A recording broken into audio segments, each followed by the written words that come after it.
"Don't move," said Mike quietly. Joe froze, held his breath. After what seemed like an eternity, Mike gave the all clear.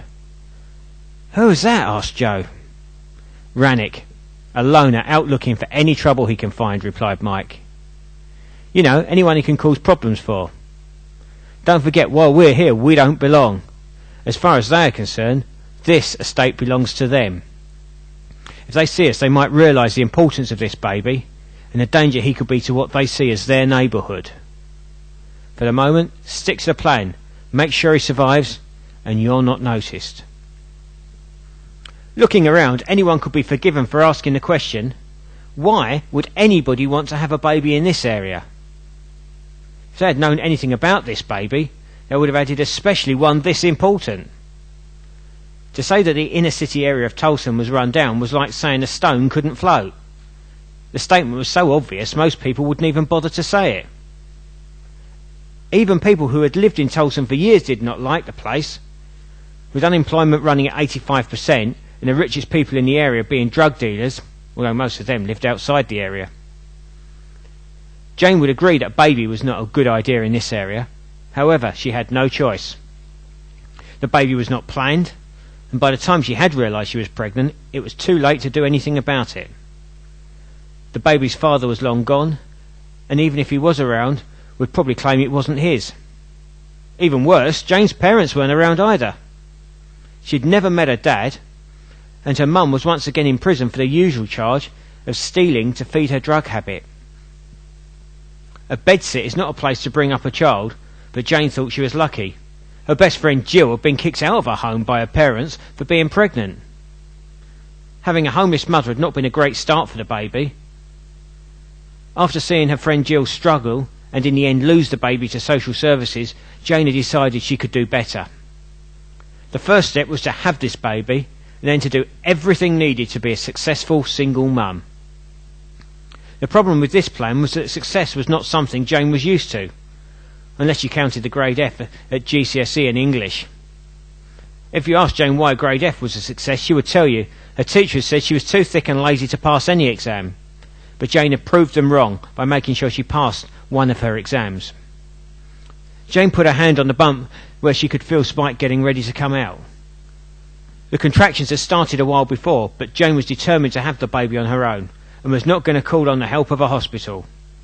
She was able to look after herself, and no doctor was going to tell her what to do. In the same way, she hadn't let school teachers or police tell her what to do. The problem was that the pain was getting worse than she expected, and Jane was starting to wonder if the doctors had been right when they said she would need the help of the hospital. Should she phone for an ambulance? She picked her phone up. No, she put it down again. She was not going to give up. As the pain got worse, she had to give in and make the call, but started to panic when she remembered she'd run out of any credit. Jane had not been able to use the phone in the bedsit after 2 unpaid phone bills, and using a pay-as-you-go and giving her a phone, but she still had to find the money to buy credits for the phone, and budgeting was not something that Jane was good at. The money came in, the money went. She never knew where it went. Joe and Mike had been standing quietly in the wardrobe for 2 hours, ever since Jane had gone into labour. Mike turned to Joe and said, "While you remind her about the 3 emergency calls, I'm going to make sure she gets a good doctor. Don't forget to make sure the brick doesn't smash the windscreen." As Mike disappeared, Joe headed over to Jane and reminded her that emergency calls were free. Jane suddenly realised that even if she had no credit on pay-as-you-go, she could still make emergency calls. She didn't ask herself why she suddenly thought of this, but desperately picked up the phone and dialed 999. She was in so much pain she forgot and wondered why the phone was not ringing. Joe reminded her, "Press the dial button." Jane, suddenly realising why it wasn't ringing, pressed the dial button. "Good evening, what service do you require?" "Ambulance," said Jane breathlessly, as another wave of pain hit her. "Ambulance service, how can I help you?" "I'm having a baby," gasped Jane. After a few minutes, the operator managed to get the address of the bedsit, and the ambulance was on the way. 10 minutes later, the ambulance was outside Jane's bedsit. "Make sure the doors are locked," said paramedic Gary with a twisted grin on his face. Rick decided not to reply. He knew exactly what Gary was going on about. A few months before, in a call to this area, Rick had forgotten to lock the ambulance door.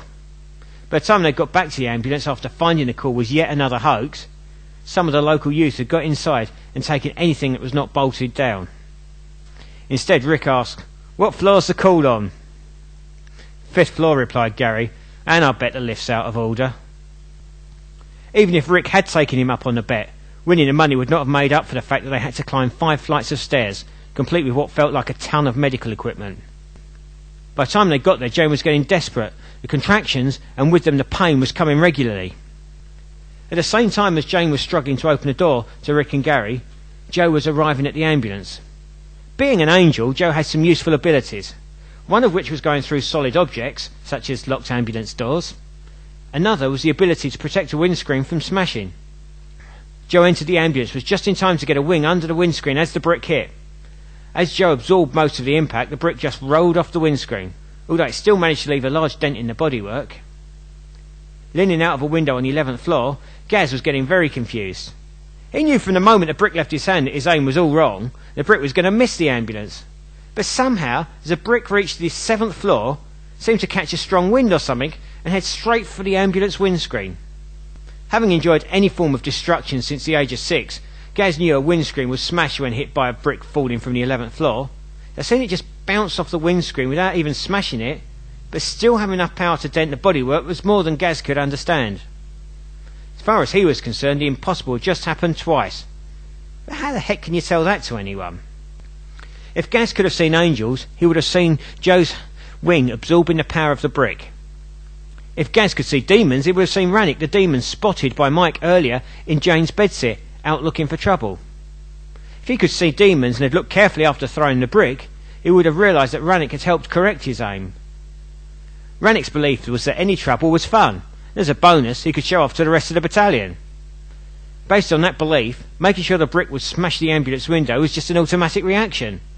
He was sure he pushed it to dead in the middle of the windscreen, so could not understand why the windscreen was still in one piece.